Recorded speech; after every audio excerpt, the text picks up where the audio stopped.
Look, at my age, you know I've been to a lot of doctors. Healthcare partners, they really care. They're concerned about your health. They're all the best. I am Roberta, and I am a healthcare partner. Visit hcpnv.com to hear my story. News 46 is brought to you by Comfort Hospice Care, where we give our patients and their loved ones peace of mind, knowing we provide the highest quality of care 24 hours a day, 7 days a week. For more information, call 751-0349. News is also brought to you by Bees Embroidery and Garment Printing, specializing in custom and personalized decoration of gifts, garments, and more. Call 775-727-9444. News is also brought to you by Star Nursery, for all your landscape and gardening supplies right here in Pahrump. Call 775-727-5300 for more information.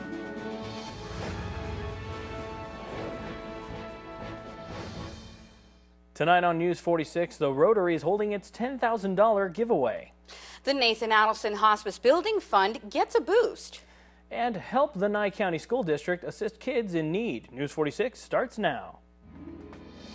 You're watching KPVM News 46 with Rick Vale and Monique Mitchell. Local coverage from Deanna O'Donnell.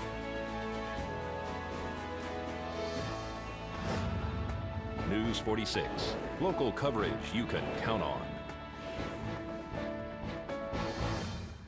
Good evening. It's Wednesday, October 16th, 2013. I'm Rick Vale. And I'm Monique Mitchell for News 46.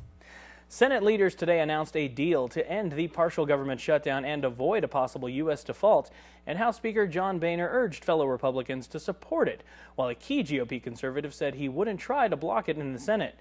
The Democratic-led Senate is expected to pass the agreement sometime tonight, followed within hours by a vote in the Republican-led House. Well, one person is dead following a bank robbery in South Reno. Police say a person believed to be a patron at the Bank of America branch on South Virginia Street was shot and killed during the holdup that unfolded around 10:15 a.m. this morning. Reno police say the suspect fled toward Meadowwood Mall but was captured a short time later. The names have yet to be released. And this morning, Nathan Adelson Hospice was pleased to announce that they have received an additional $30,000 towards the building fund for an inpatient care center to be built right here in Pahrump. Hi, my name is Catherine Bonello. I'm with Nathan Adelson Hospice Foundation, and we're excited to be here today with Sharon Kalin, who's the chairman of the Friends of Pahrump Valley Hospice. So Sharon, we're here to talk about the thermostat here with the butterflies. So our goal is to raise $2 million. So we're here trying to raise $2 million with this community to build a freestanding hospice here in Pahrump for the community of Pahrump. And Sharon Kalin has been heading this committee to raise these dollars. We gave Nathan Adelson a $30,000 check, and that goes towards Friends of Pahrump Valley Hospice.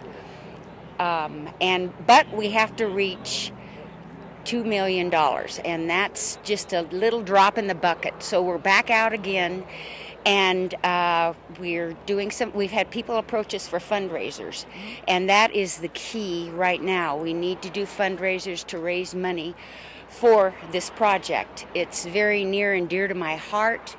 I lost my husband, and without Nathan Adelson, I just couldn't have done it. It is to build an inpatient unit. So here in Pahrump, we provide home care, hospice home care, which we go to the patient's home.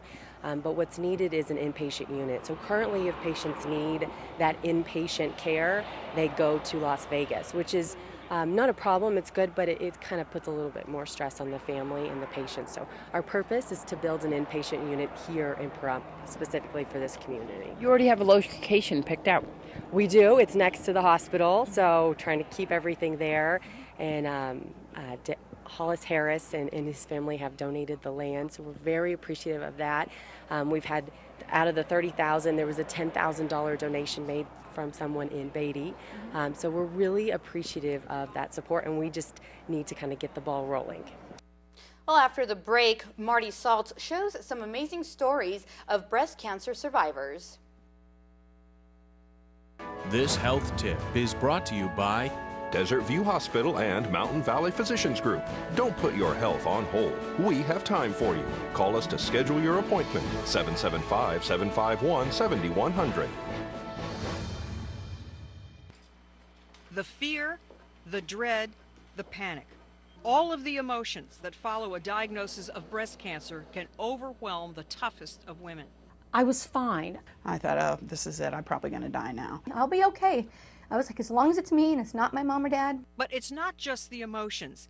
There's the doctor's appointments, the treatment options, the side effects, all of which can be a lot to digest. But the physicians are so busy keeping you alive, they miss the pragmatic pieces of advice. So in order to get the pragmatic advice they needed, breast cancer survivors Lisa Kreitz, Sherry Palmer, and Jennifer Batchelor joined a support group called Breast Friends. And their first piece of advice? I did a lot of physical therapy where you literally walk your hands up and down the wall. For Lisa, doing that for a couple of weeks built up her strength.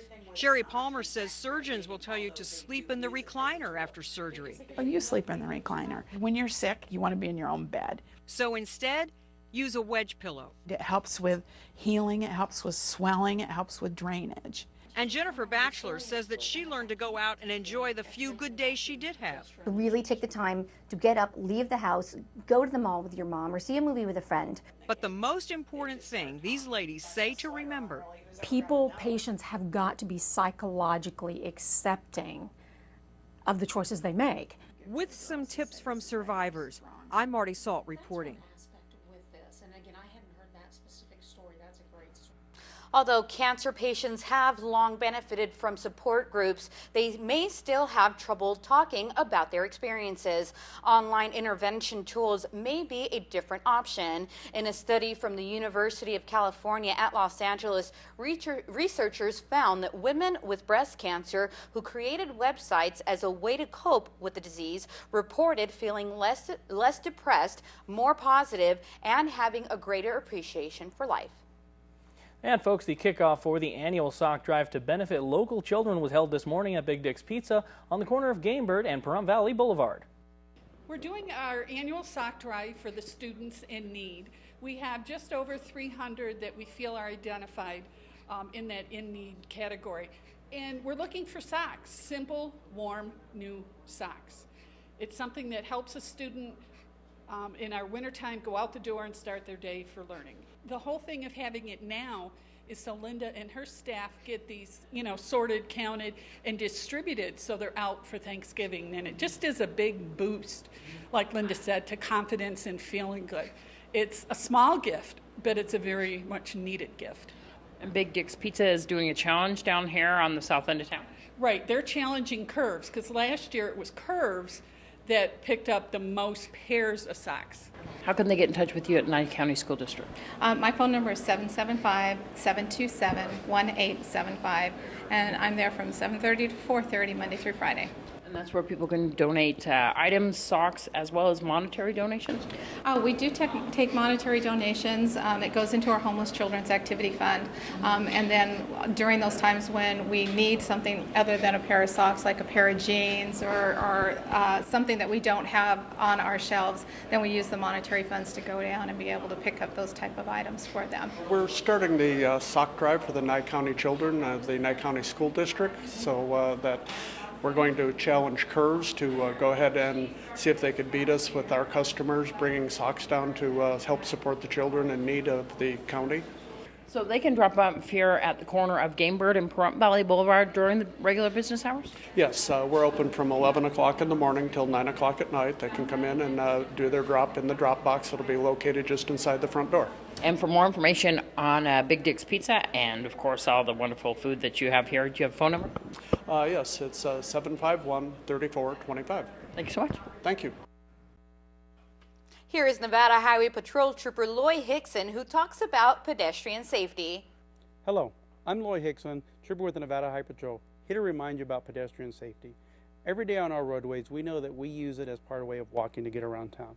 Of course, it becomes a responsibility of us as pedestrians and even bicyclists to always stay safe.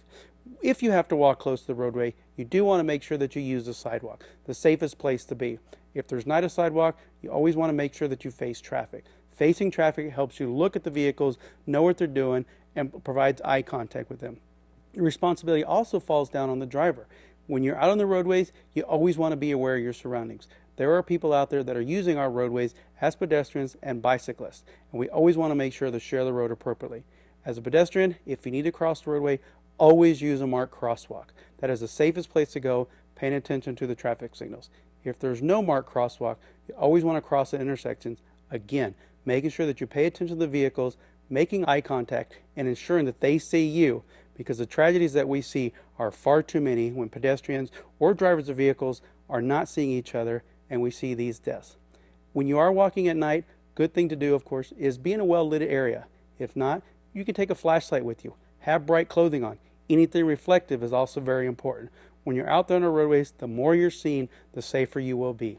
Again, our goal in the state of Nevada is 0 fatalities. The responsibility falls on all of us.